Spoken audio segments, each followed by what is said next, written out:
السلام علیکم۔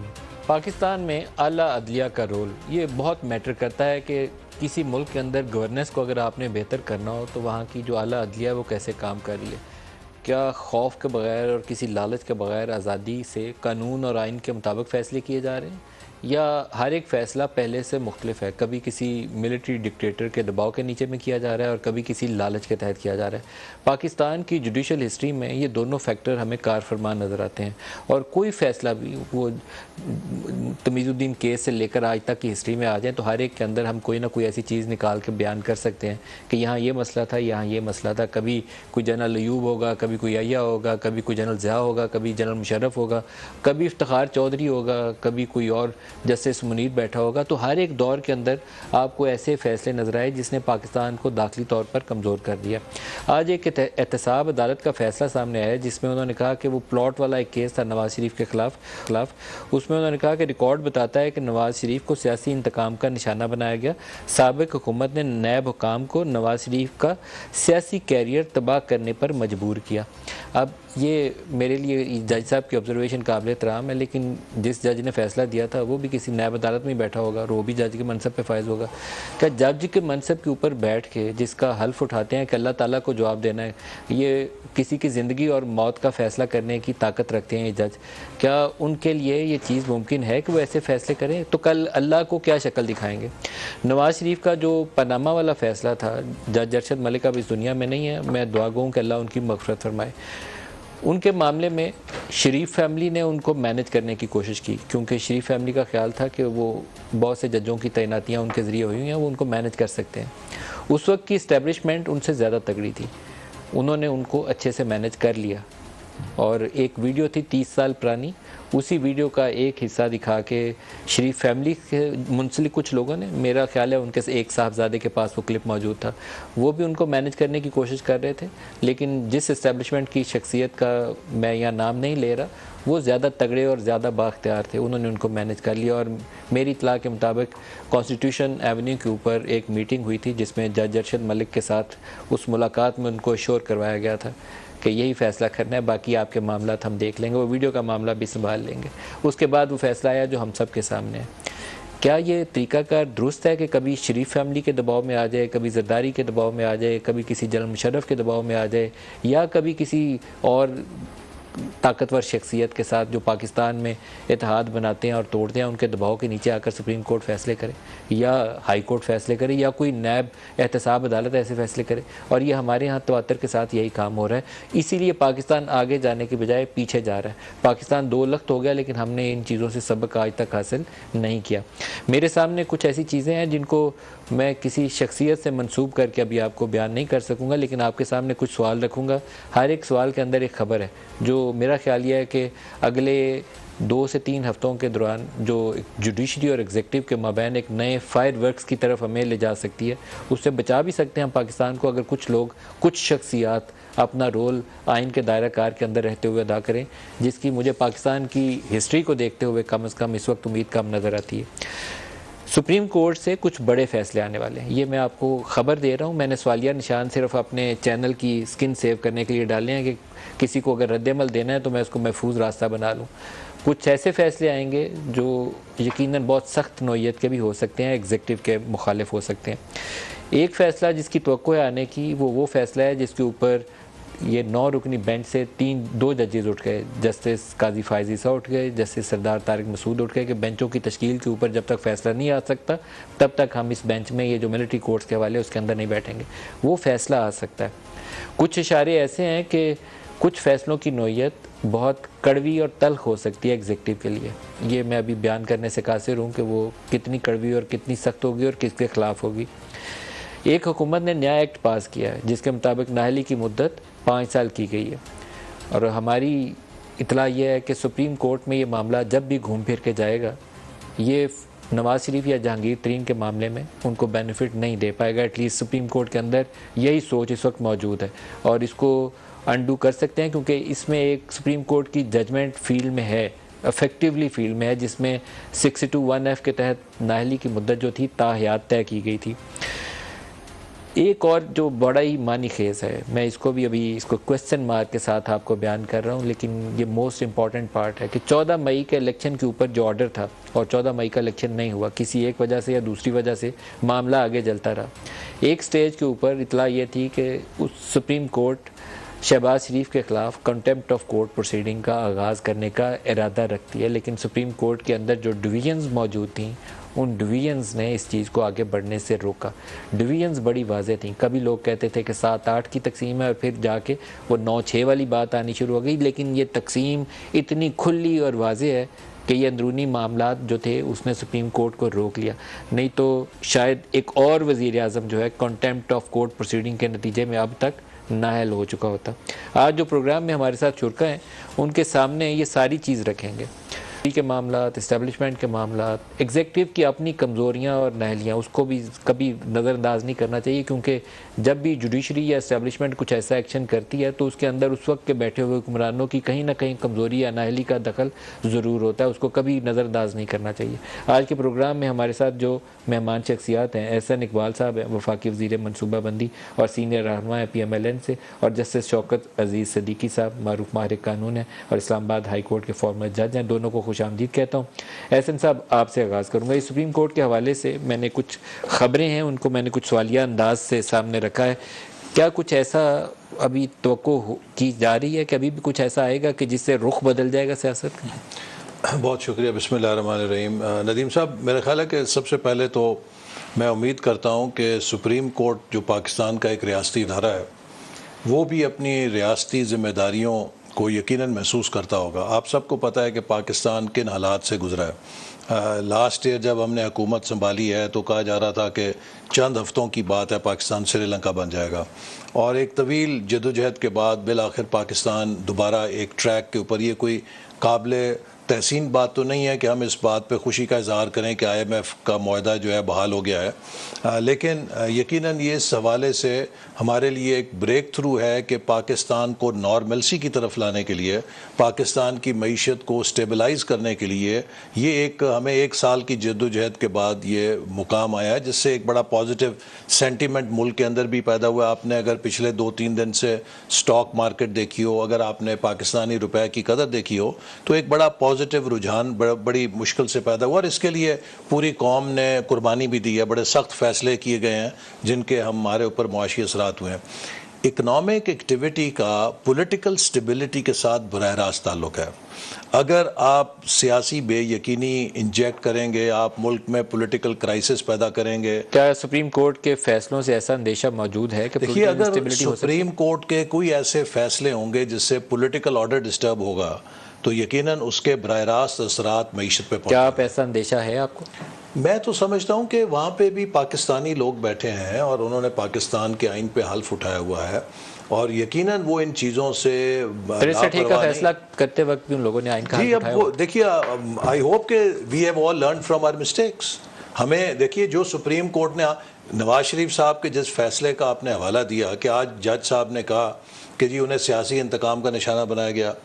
حامد علی خان صاحب کوئی مسلم لیگ نون کے وائس چیئرمین تو نہیں ہیں، وہ تو PTI کے وائس چیئرمین ہیں.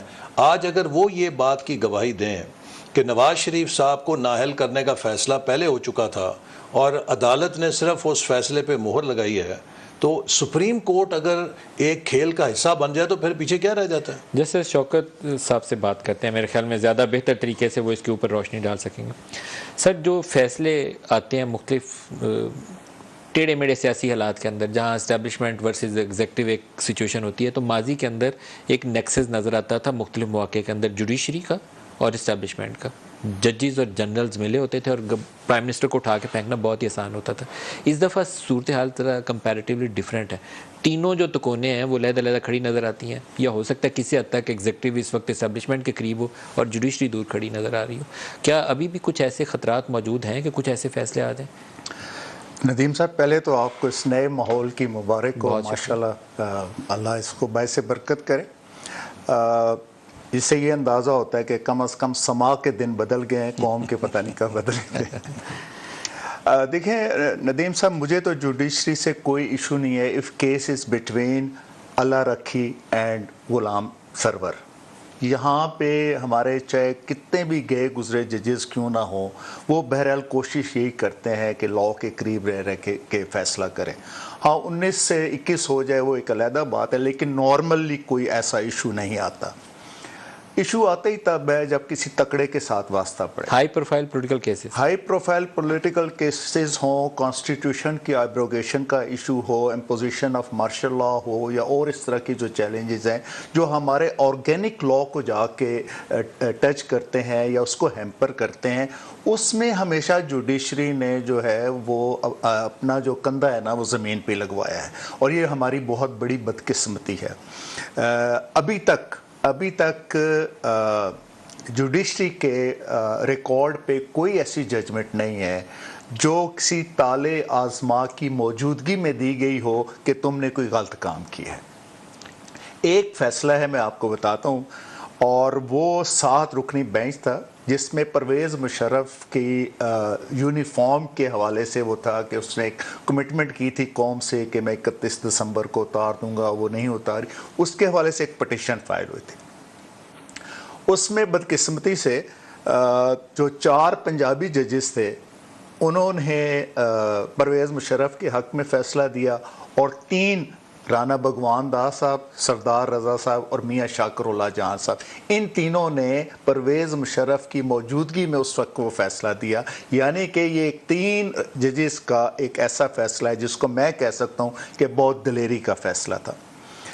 ابھی جو یہ والا سینیریو ہے، میں نہیں سمجھتا کہ سر ایک اور مثال اس میں شامل کر لیں. جسٹس وقار سیٹھ کا جو فیصلہ تھا، جی اس فیصلے کے بعد جو اس کورٹ کی کانسٹیٹیوشن کے اوپر لاہور ہائی کورٹ سے جو آرڈر آیا، اس نے اس کی کانسٹیٹیوشن کو ہی غلط قرار دے دیا. جی وہ دیکھیں، وہ میں اس پہ اگر آپ مجھے کہتے ہیں تو میں تو کھل کے بات کر دیتا ہوں. جسٹس مظاہر علی اکبر نقوی صاحب فیض حمید صاحب کے بہت قریب تھے، اور فیض حمید صاحب ہی ان کو یہاں سپریم کورٹ میں لے کے آئے. آؤٹ آف ٹرم وہ آئے ہوئے ہیں مظاہر اکبر نقوی صاحب بھی. یہ ان 7 ججز میں ہیں سپریم کورٹ میں جو اس وقت آؤٹ آف ٹرن آئے ہوئے ہیں. لاہور ہائی کورٹ سے جن جج صاحب نے اس فیصلے کی اس کورٹ کی It was کانسٹیٹیوشن کو غلط headed کر by دیا، مظاہر علی اکبر نقوی. یس اچھا جسٹس مظاہر نقوی. جی، اور آپ کہہ رہے ہیں جسٹس فیض جو جنرل فیض حمید، جنرل فیض حمید کے یہ بڑے قریب تھے. اور پھر جب ان کے اوپر بھی ریفرنس چل رہا تھا، جس وقت ہم بھی بھگت رہے تھے ریفرنس، تو فیض حمید صاحب نے ثاقب نثار صاحب سے کہا جی ہمارے بندے کو فارغ کریں. تو انہوں نے کہا جی ہمیں تو کوئی ایشو نہیں ہے، اس میں آصف سعید کھوسا صاحب بیٹھے ہوئے ہیں، تو آپ کو اس طرح کریں کہ ان کو ریکیوز کروا لیں، ہم ان کو فارغ کروا دیتے ہیں. یہ کیس کی تھوڑی روشنی ڈالیں، میں پورا سمجھا نہیں اس میں مظاہر نقوی کیسے آ گیا. ریفرنس دیکھیں، ریفرنس ایک آیا تھا ان کے خلاف بھی مظاہر علی اکبر نقوی جوڈیشل کاؤنسل میں، سپریم جوڈیشل کاؤنسل کے پاس تھا، اور اٹ واز ہیڈڈ بائی میاں ثاقب نثار. 2nd سینئر جج تھے اس میں اپنا آصف سعید کھوسا صاحب، اور تیسرے جج تھے اس میں گلزار صاحب. تو وہ ایک ججمنٹ دی تھی آصف سعید کھوسا صاحب نے کہ انہوں نے ایک بیل لی کہ فیکٹس وہی رہے، پارٹی وہی رہی، صرف وکیل چینج ہوئے، اور اس میں کچھ کرپشن کے ایلیگیشنز لگائے گئے تھے. کیس کون سا تھا وہ؟ یہ لاہور کے کوئی بیل کا تھا، وہ رپورٹڈ ججمنٹ ہے. تو اس میں جنرل صاحب کیسے آ گئے؟ میں اس کی بنیاد پہ ان کے خلاف ریفرنس بنا، وہ ریفرنس فیس کر رہے تھے.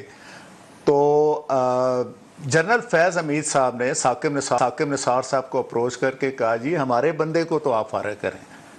تو انہوں نے وہ یعنی کہ ہمارے سے مراد مظاہر علی اکبر نقوی صاحب تھے. تو انہوں نے کہا کہ جی ہمیں تو باقیوں کو تو کوئی ایشو نہیں ہے، صرف آصف سعید کھوسا صاحب سے. تو یہ وے آؤٹ ہے کہ آپ ان کو ریکیوز کروا لیں.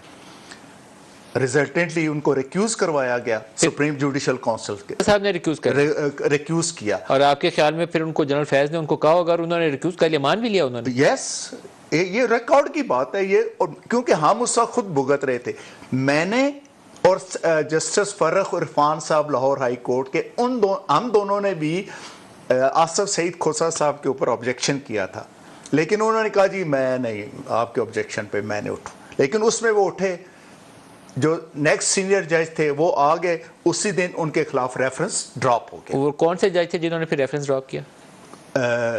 ثاقب نثار صاحب، گلزار صاحب اور غالباً اجاز افضل صاحب تھے یا اور ساتھ 2 ہائی کورٹس کے سینئر ججز تھے. سر آپ جس طریقے سے سپریم کورٹ کے ججز کی یہ کہانی بتا رہے ہیں اس طریقے سے تو میرے محلے میں بیٹھ کے بھی کوئی فیصلہ نہیں کرے گا. آپ مجھے سپریم کورٹ کے ان ججز کی کہانی بتا رہے ہیں جو پورے پاکستان کی قسمت کا فیصلہ کرتے ہیں, دیکھیں کانسٹیٹیوشن کا رخ متعین میں آپ کو ندیم صاحب میں سوری 2 میں آپ کو مثالیں دیتا ہوں. Chief justice supreme court Gulzar Ahmed صاحب نیسلا ٹاور کراچی کے پیچھے سوٹی لے کے پڑ گئے, یا بنی گالا کے اوپر وہی کیس تھا ارریگولر تجاوز کا, ارریگولر کنسٹرکشن کا, وہاں مڈل کلاس کے غریب لوگوں کی جمع پونجی اڑوا دی, یہاں پہ ان کی گرز جو ہے وہ نہیں چلا, یہاں پہ 12-14 لاکھ دے کے ریگولرائز کرا دیا. پھر دوسرا مثال آپ کو میں دوں, پنجاب کے اندر 50,000 بلدیاتی نمائندے ان کو برطرف کیا غیر آئینی طور پہ. جسٹس قاضی فائز عیسیٰ نے ایک پشاور کا کیس تھا لوکل باڈی کا, اس میں نوٹس لیتے ہوئے بلدیاتی اداروں کا جب جائزہ لیا تو پتہ چلا کہ پنجاب میں غیر آئینی طور پہ یہ برطرف ہیں. انہوں نے کہا کہ اس کو سنا جائے, وہ سرد خانے میں پڑی تھی. نتیجتاً بامر مجبوری سپریم کورٹ نے بحال کیا. 7 مہینے تک پنجاب حکومت عمران خان بزدار نے اس پہ امپلیمنٹیشن نہیں ہونے دی. وہ بلدیاتی نمائندے سپریم کورٹ آتے تھے, جناب توہین عدالت ہو رہی ہے, وہ کہتے بھاگ جاؤ, وہ سنتے نہیں تھے. یعنی کہ لیکن اس طرح آپ نے تو مجسٹریٹ کی عدالت کنڈکٹ نہیں کرتی. جسٹس شوکت صاحب نے جو ابھی مجھے کہانی بتائی وہ بتا رہے ہیں کہ جنرل فیض کہتے ہیں چیف جسٹس ثاقب نثار کو کہ یہ بندہ ہمارا چھوڑ دو, اور وہ کہتے ہیں آصف کھوسہ صاحب کو آپ ریکیوز کروا دو تو پھر ہم مینج کر لیں گے, اور وہ آصف کھوسہ کو کہتے ہیں ریکیوز ہو جاتے ہیں اور دوسرا بینچ بیٹھ کے اس کو کیس کو بھی خارج کر دیتا ہے. کہہ رہے ہیں یہ تو ان کی آپ بیتی بھی ہے نا ان کے ساتھ. دیکھیں میں ایک اور اس میں ایڈ کرتا ہوں, Is it so easy to میں ایڈ مجھے ابھی بھی اس پہ شک ہو رہا ہے آپ جس طریقے سے بیان کر رہے ہیں. I will be the last man, consequences میں سچ کے بھگتنے کے لیے تیار ہوں, جھوٹ کے. آپ انڈر اوتھ کہہ رہے ہیں سارا کچھ. یس آف کورس, جو کہہ رہے ہیں سچ کہہ رہے ہیں. بالکل کہہ رہے ہیں. اچھا میں ایک دوسری آپ کو اپنی مثال دوں, میرے کیس میں کیا ہو. کیا آپ یہ تصور کر سکتے ہیں اس مہذب دنیا میں کسی جگہ بھی ایک ہائی کورٹ کے سٹنگ جج کی پروسیڈنگ ایسے ہوں جیسی کورٹ مارشل میں بھی نہیں ہوتی, اور ان پروسیڈنگز کو سپروائز کر رہے ہوں جنرل فیض حمید صاحب؟ یہ تو میرے اپنے ساتھ ہوا ہے نا. آپ کے خیال میں وہ آپ کے جو کچھ آپ کے ساتھ ہو رہا تھا اس کے اوپر مانیٹرنگ کر رہے تھے؟ یس, یعنی کہ اس کے 40 منٹ دیکھیں سپریم جوڈیشل کونسل کی ریکمنڈیشنز ہوئیں, اور آپ کو پتہ ہے وہ پرائم منسٹر سیکریٹریٹ, وہاں سے منسٹری آف لا, اور پھر پریزیڈنٹ کے پاس سگنیچر کے پاس جانی ہے, پھر منسٹری آف لا کے پاس آنی ہے, نوٹیفیکیشن جاری ہونا ہے. یہ سارا پروسیس 40 منٹ میں ہوا. آپ میرا خیال ہے کہ تو ایسا پریشانی ہو رہی ہے. نواز شریف کے اوپر بھی مانیٹرنگ جج لگائے گئے. جی ابھی وہ جج ہیں سپریم کورٹ کے قابل احترام ہیں. کیا اس کے اندر بھی کچھ ایسی مینجمنٹ تھی؟ نہیں, آپ مجھے دیکھیں نا, جو یہ جج صاحب ہیں, میں تو انجینئر ہوں, لائر نہیں ہوں, لیکن تھوڑا بہت جو لا دیکھا ہے, بھگتا بھی ہے, چونکہ کافی ہم ان مسائل سے نکلے. لا کا بیسک پرنسپل یہ ہے کہ every court is a sovereign court. Hare court اپنے فیصلے کرنے میں آزاد ہے, تبھی آپ اپیل کرنے کا حق رکھتے ہیں نا. اگر ایک تابع عدالت جو ہے وہ اعلیٰ عدالت کے نگرانی میں آپریٹ کر رہی ہوگی تو اعلیٰ عدالت پھر اپیل کیسے غیر جانبداری سے سن سکتی ہے؟ تو یہ تو جو فلسفہ تھا کہ سپریم کورٹ کا جج ایک مانیٹرنگ جج بن کے ٹرائل کو سپروائز کرے گا, اس بنیادی فلسفہ قانون اور عدالت کی نفی نہیں تھی, ذبح کرنا تھا اسے. جج ارشد کو کیسے مینج کیا گیا؟ دیکھیے ان کو تو اوپن سیکرٹ ہے کہ انہیں بلیک میل کیا گیا, اور اس کے بعد ان سے فائدہ جو. اچھا پھر آپ یہ دیکھیے کتنا بڑا تضاد ہے. ندیم ملک صاحب, آپ مجھے یہ کہیں کہ میں اس قابل نہیں ہوں کہ میں محتمم ہو سکوں, کہ میں ایگزامینر ہو سکوں. I am not qualified to be an examiner, لیکن میں اگر کسی کو فیل کر گیا ہوں تو وہ درست کر گیا ہوں. یعنی کہ جج ارشد ملک جو ہے وہ اس قابل نہیں تھا کہ وہ جج رہے, اسے ڈسمس کر دیا, لیکن جو فیصلہ وہ میاں صاحب کی نااہلی کا کر کے گیا وہ بالکل درست تھا, اس کو صحیح مانا جائے. اب یہ وہ تضادات ہیں جو آج قوم کے سامنے وہی کرداروں سے گواہیاں آ رہی ہیں کہ جو اس کھیل کا حصہ تھے اور اس کھیل میں ہمارے خلاف تھے, آج انہی سے گواہیاں آ رہی ہیں. بریک کی باری ہے جیسے شوکت صاحب. دو چیزیں، دو کیسز ہیں، وہ بریک سے واپسی پہ آپ سے پوچھوں گا. ایک فیصلہ اگر یہ معاملہ چلا جاتا ہے 5 سال کی نااہلی والا جو انہوں نے ایکٹ پاس کیا سپریم کورٹ کے سامنے، اور ایک بینچوں کی تشکیل والا جس کے اوپر سپریم کورٹ آلریڈی ایکشن لے چکی ہے. بریک سے واپسی پہ اس پہ شروع کرتے ہیں کیونکہ میرے خیال میں یہ دو کیس ایسے ہیں جو ان کی قسمت کا فیصلہ کر سکتے ہیں، یا آپ کہہ لیجیے کہ پاکستان کی سیاست کا رخ متعین کر سکتے ہیں. جیسے شوکت صاحب جو بینچوں کی تشکیل والا معاملہ ہے، یہ بار کونسلیں بھی اٹھاتی رہیں، سب کچھ ہوتا رہا، مختلف ججز نے بھی اس کے اوپر ماضی میں بات کی، لیکن اس وقت حکومت نے ایک ایسے موقع پر لیا تھا کہ جب ان کی تلخی موجودہ چیف جسٹس یا کچھ ججز کے حوالے سے کافی زیادہ تھی. فائز عیسیٰ صاحب نے ایک بینچ میں کہہ بھی دیا لیکن پھر بھی وہ معاملہ سیٹل نہیں ہوا. اب وہ فیصلہ آنا ہے کیونکہ اس 9 رکنی بینچ سے فائز عیسیٰ صاحب اٹھ گئے، جسٹس سردار طارق اٹھ کے چلے گئے، اور ایون جسٹس منصور علی شاہ نے کہہ دیا کہ فل کورٹ بننی چاہیے.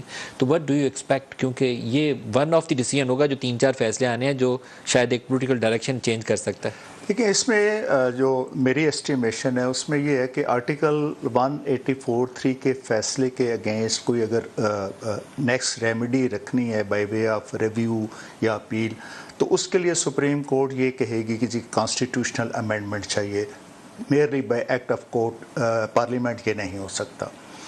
دوسری جو بات ہے کہ بینچز کی کمپوزیشن کس طرح ہو، کمیٹی بنے اور باقی جو ساری چیزیں ہیں، میرا خیال ہے کہ سپریم کورٹ یہ کہے گی کہ under article 190 of the constitution ہم چونکہ اپنے رولز خود بنا سکتے ہیں، تو اس لیے یہ رولز جو ہیں اگر اوفینسو ٹو دی کانسٹیٹیوشن نہیں بھی ہیں، پھر بھی یہ رولز ہمیں اپنے پریروگیٹو ہے کہ ہم بنائیں، اور یہ سپریم کورٹ کی جو فل کورٹ میٹنگ ہے اس میں اس کو پیش کیا جائے اور اسی کی جائے. تو پارلیمنٹ یہ امپوز نہیں کیا جا سکتا. تو اس کی پھر امپلیکیشن یہ ہوگی کہ وہ اس ایکٹ کو سٹرائک ڈاؤن کر سکتے ہیں اور کہہ دیں گے کہ ہم فل کورٹ بیٹھیں گے اور اس میں یہ فیصلہ کر لیں گے. جی میرے یہ تو یہ پھر وہ سٹرائک ڈاؤن ہو جائے گا لا. جی میرا تو یہ آپ کو پہلا جھٹکا ہے جس کے لیے تیار رہنا چاہیے. بات یہ ہے کتنا بڑا تضاد ہے کہ 2016 میں سپریم کورٹ نے مصطفیٰ امپیکس کیس میں یہ ڈکلیئر کیا کہ دیر از نو ڈسکریشنری پاور ان ایگزیکٹو.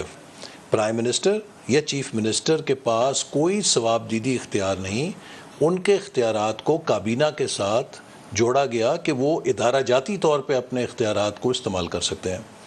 جس چیز کا فیصلہ سپریم کورٹ نے ایگزیکٹو کے لیے کیا، 7 سالوں میں میرا یہ سوال ہے کہ سپریم کورٹ نے مصطفیٰ امپیکس کیس پر خود کیوں نہیں عمل کیا کہ چیف منسٹر اور پرائم منسٹر کے لیے ثواب دیدی اختیارات حرام ہیں اور چیف جسٹس آف پاکستان کے لیے ثواب دیدی اختیارات حلال ہیں.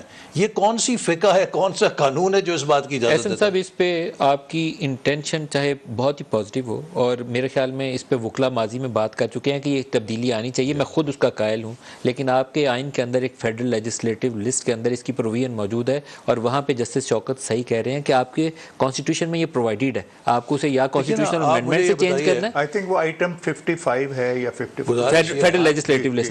میرے خیال میں موسٹ لائکلی یہ اسٹرائک ڈاؤن ہو جائے گا. اسٹرائک ڈاؤن اگر ہوگا that will hit at the spirit of the parliamentary democracy. دیکھیے جو parliamentary democracy کولیجن سر، یہی کولیجن کورس ہے جس کا میں خطرے کا اس کا نظام چلتا ہے چیک اور بیلنس کے اوپر. وہ کیا ہے؟ Are you ready for that? میں آپ سے دیکھیے چیک اور بیلنس یہ ہے کہ ایک طرف جوڈیشل اوور سائٹ دی گئی ہے، یہ جوڈیشل ریویو دیا گیا ہے جوڈیشری کو کہ اگر پارلیمنٹ کوئی ایسا کام کرتی ہے کہ جو آئین سے متصادم ہے تو جوڈیشری اس کا جائزہ لے کے اس پر اسٹرائک ڈاؤن کرتی ہے.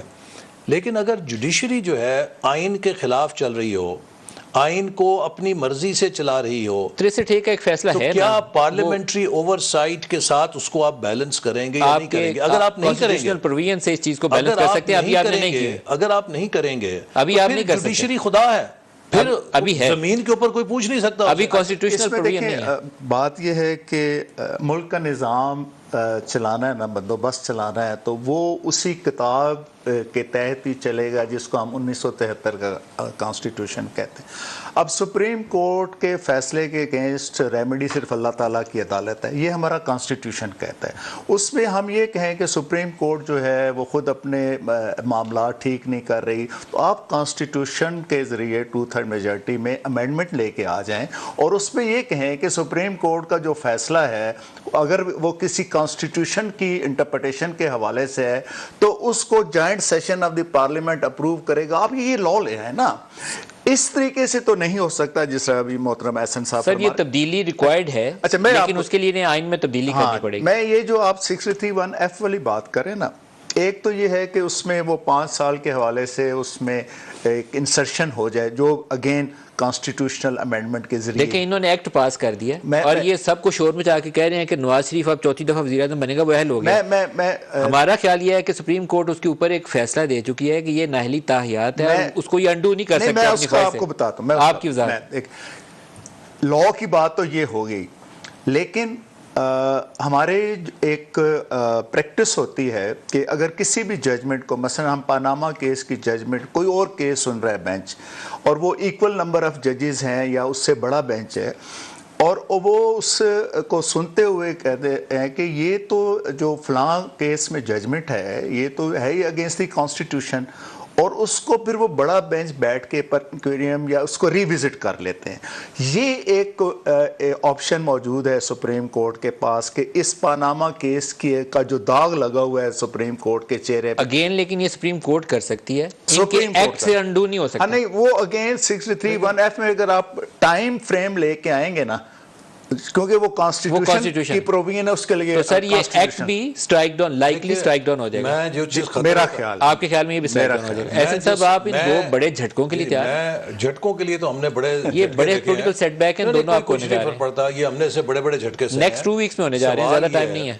کہ مجھے جس بات کا خطرہ ہے اور جس چیز کو میں فلیگ کرنا چاہتا ہوں، اگر سپریم کورٹ نے اسی طرح کے سیاسی فیصلے دیے، آپ یقین کیجئے کہ پاکستان کی سیاست میں اتنا بڑا کنسنسس پیدا ہوگا جس سے اتنی بڑی ڈریکونین جوڈیشل ریفارمز آئیں گی کہ جن کا شاید کسی کو آج اندازہ نہیں ہے۔ سر آپ کے ڈرانے سے رکے گا نہیں، ملک کا نظام ایسے نہیں چل سکتا۔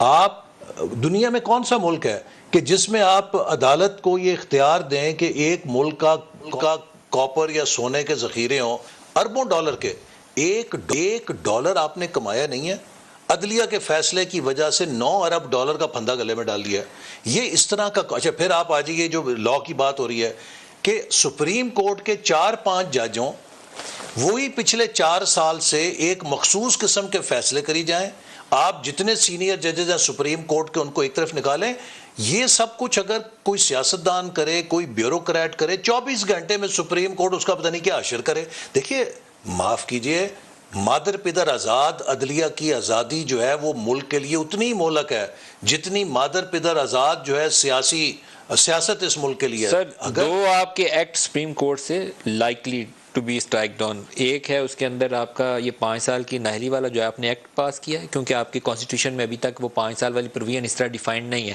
اسٹرائک ڈاؤن ہوگا، تیار رہیے ذہنی طور پہ۔ بینچوں کی تشکیل کے اوپر جو آپ نے امینڈمنٹ کی وہ آپ کی فیڈرل لیجسلیٹو لسٹ میں پروویژن، کانسٹیٹیوشنل امینڈمنٹ سے چینج نہ کریں، اسٹرائک ڈاؤن ہوگی، اس کے لیے بھی تیار رہیے، اور کوئی اس چیز کو آپ کنسیڈر کریے، بھولائیے نہیں کہ ہو سکتا ہے کہ کہیں کانٹیمپٹ کے اندر پرائم منسٹر کو طلب نامہ کر لیں، جو بھی ہے یہ تیار رہیے ذہنی طور پہ۔ ہم بھی تیار ہیں، اور پاکستان کی پارلیمنٹ جو ہے پھر اس چیز کا جائزہ لے گی، چونکہ پاکستان کی میجورٹی سر، دیکھیے آپ ابھی کچھ کر نہیں سکتے۔ نہیں، ہم جو پارلیمنٹ ہے نا پاکستان، یہ پارلیمنٹ ہی فیصلہ کرتی ہے کہ سپریم کورٹ میں 15 جج ہوں گے یا 17 جج ہوں گے، یہ پارلیمنٹ یہ حکومت ہی فیصلہ کرتی ہے کہ سپریم کورٹ کے چیف جسٹس کی تنخواہ 10 لاکھ ہوگی یا 12 لاکھ ہوگی۔ تو بات یہ ہے سر اس دھمکی کا فائدہ نہیں ہونا، نہیں دھمکی نہیں ہے، کانسٹیٹیوشن میں پرووائڈڈ ہے 17 ججز ہوں گے، اگر آپ اس کے لیے وہ کرتے ہیں پارلیمنٹ چینج کر سکتی ہے نا، لیکن ٹرو تھرڈ میجورٹی۔ اچھا اس میں میں ایک جو آپ کی اس بات میں نا چھوٹا سا میں اضافہ کروں، آپ نے ایک شروع میں سوال پوچھا تھا اسٹیبلشمنٹ اور دیکھیں میں ابھی جو صورتحال ہے نا، میں نے آپ کو 2 کیسز کا میری جو ایسٹیمیشن ہے میں نے آپ کو ججمنٹ بھی بتا دیا۔ دوسری بات یہ ہے کہ اگر 16 سپٹمبر کے بعد وہ 3 رکنی کمیٹی جو 184(3) کے حوالے سے بینچ کمپوز کرے یا کیس کی مارکنگ کرے، وہ 7 رکنی بھی ہو جائے تو موجودہ چیف جسٹس صاحب کو کیا فرق پڑتا ہے؟ ہی از اونلی کنسرن کہ میں 16 سپٹمبر تک جو میری پاورز ہیں سر یہ فیصلے 16 ستمبر سے پہلے آنے ہیں جن کا میں تذکرہ کر رہا ہوں. دیکھیں یہ during the month of July expect کریے آپ. ایسے ہی نہیں، میں یہ کہہ رہا ہوں کہ ان کو جو زیادہ کنسرن ہو سکتا ہے وہ یہی ہو سکتا ہے کہ 16 سپٹمبر تک میں جو پاور انجوائے کر رہا ہوں، جو پچھلے سارے چیف جسٹس صاحبان انجوائے کرتے رہے وہ انٹیکٹ رہیں. اور دوسرا وہ جو ایک ہے نا کہ آج میں یہ بھی آپ کو بتا رہا ہوں کہ ملٹری کورٹس کے حوالے سے سپریم کورٹ کوئی ایڈورس ججمنٹ نہیں دے گی. کوئی ایڈورس ججمنٹ اس بینچ سے نہیں آئے. زیادہ سے زیادہ پریکاشن لینے کی ڈائریکشن آ جائیں تو وہ ایک علیحدہ بات ہے. باقی یہ نہیں کہہ سکتے کہ آپ نے یہ بہت بڑی بات کی جس دن یہ انکانسٹیٹیوشنل ہے. نو وے. جس دن جسٹس قاضی فائزی صاحب اٹھے تھے بینچ سے، میرا خیال تھا کہ جسٹس قاضی فائزی صاحب از ون پرسن جو ہیومن رائٹس کے ایشو کے اوپر بینچ کے اندر بیٹھ کے بولیں گے کہ یہ آپ کیسے سویلین کے کورٹ ملٹری کورٹ میں بھیج رہے ہیں. وہ جب اٹھ گئے تو پھر مجھے تھوڑی تشویش ہوئی، لیکن آپ نے تو آج پانی پھیر دیا. آپ کہتے ہیں کہ یہ آئے گی نہیں ایڈورس. نہیں آئے گی. نہیں آئے گی. نہیں. You are convinced. یس. بہت سارے سپریم کورٹ کے معاملات میں جو ایک اور چیز آنے والی ہے وہ ہے جسٹس قاضی فائزی صاحب کے حوالے سے کیوریٹیو ریویو کا فیصلہ. میں اس کو ڈسکس نہیں کروں گا، فیصلہ آنا ہے اس کو یہیں چھوڑ دوں گا. بالکل اینڈ پہ آ گیا ہوں. احسن صاحب آپ سے ایک چیز کا جواب چاہتا ہوں. کبھی اسٹیبلشمنٹ کے ذریعے حکومت بنانا اور گرانا، کبھی جوڈیشری کے ان فیصلوں کے ذریعے کرائسس، کبھی اسٹیل مل کا فیصلہ، کبھی ریکو ڈک کا فیصلہ، کبھی پاناما میں اقامہ کا ڈیسیژن آ جانا. یہ جہاں ہم آج اکانومی کو کلیپس کر چکے ہیں، کیا اس سے نکلیں گے باہر؟ 60,000 ارب کا قرضہ ہے اس وقت پاکستان کے اوپر. آپ کو بہت شروع میں پروگرام کے شروع میں یہ بات کہی تھی کہ دیکھیے ہم نے پچھلے 1 سال بہت محنت کی ہے. میں آپ کو بتا نہیں سکتا کہ وزیر اعظم نے، وزارت خزانہ نے، ہم سب نے، ان کی ٹیم نے کس طرح صبح شام جاگ کے ملک کو اس پھندے سے دلدل سے نکالا ہے. آپ نے آئی ایم ایف سے ہاتھ جوڑ کے 9 مہینے کا پروگرام لیا ہے. دیکھیے بات کیا نکل جائیں گے یا اور ڈوب جائیں گے؟ میرا مقصد یہ ہے کہ اگر آج عدلیہ پھر پاکستان کی پیٹھ میں ایسے فیصلے دے کے چھرا گھونپے گی کہ جس سے پاکستان کسی سیاسی بے یقینی اور دلدل میں دھنس کے معیشت کو پھر کولیپس کر لے، قوم اس کی اجازت نہیں دے گی. سر کانسٹیٹیوشن کی لیمٹس آپ پہ بھی اپلائی ہوتی ہیں، ان پہ بھی اگر آپ کراس کریں گے تو آپ کے خلاف فیصلہ آئے گا. اس لیے میں اس میں آئین کے مطابق چلنا چاہتے ہیں. 63 میں انہوں نے غلطی کی. عدلیہ کو بھی آئین کے مطابق چلنا ہوگا اور عدلیہ کو اس ملک کی معیشت کے ساتھ کھلواڑ ایک اور کرنے کی اجازت. کیا معیشت نکلے گی اس بحران سے؟ بالکل نکلے گی. کیسے؟ بالکل نکلے گی. دیکھیے ہمیں اگر پولیٹیکل سٹیبلٹی کے ساتھ ہم چلیں، پاکستان کے پاس اتنا پوٹینشیل ہے. ہمیں صرف پیس اور سٹیبلٹی چاہیے، کنٹینیوٹی آف پالیسیز چاہیے. Pakistan can rebound in 2-3 years. ہم جب without exports without exports let us do a program. ہم نے جو 5E فریم ورک بنایا ہے وہ سارے کا سارا ایکسپورٹ ڈریون ہے. دیکھیے آپ کی بالکل بات ٹھیک ہے، میں اتفاق کرتا ہوں. ہمارے پاس جو اپرچونٹی ہے اور سنگل پوائنٹ ایجنڈا ہے کہ ہم نے پاکستان کی انڈسٹری کو، ایگریکلچر کو، مائننگ کو، اپنی آئی ٹی کو، اپنی مین پاور، ایکسپورٹ، سب چیزوں کو میکسیمائز کرنا ہے. اگر ہم اگلے 5 سالوں میں اپنی ایکسپورٹ سیکٹر کو ٹھیک کر لیں، پاکستان کو کوئی ہاتھ نہیں لگا سکتا. کیا ہم کر لیں گے سر؟ یہ جو میچ کھیلتے ہیں ہم لوگ پاکستان میں، کبھی باپ پارٹی بناتے ہیں، کبھی اتحاد بنواتے ہیں، کبھی توڑواتے ہیں، کبھی آئی جی آئی بنتی ہے، کبھی 2018 میں پی ٹی آئی کے اسٹینج بیڈ فیلوز آتے ہیں. یہ تو کبھی رول بیک کبھی رول اوور جب تک کھیل چلتا رہے گا تو پولیٹیکل سٹیبلٹی تو نہیں آئے گی. اور پولیٹیکل سٹیبلٹی کے لیے لانے کے لیے پولیٹیشنز کو ہی اپنے دل کو بڑا کرنا ہوگا. آپ اگر یہ ایکسپیکٹ کریں کہ جوڈیشری جو ہے وہ پولیٹیشنز کا آ کے کام کرے تو پھر ہم یہ کہتے ہیں کہ دیکھیں جی جوڈیشری جو ہے سیاسی فیصلے کر رہے ہیں.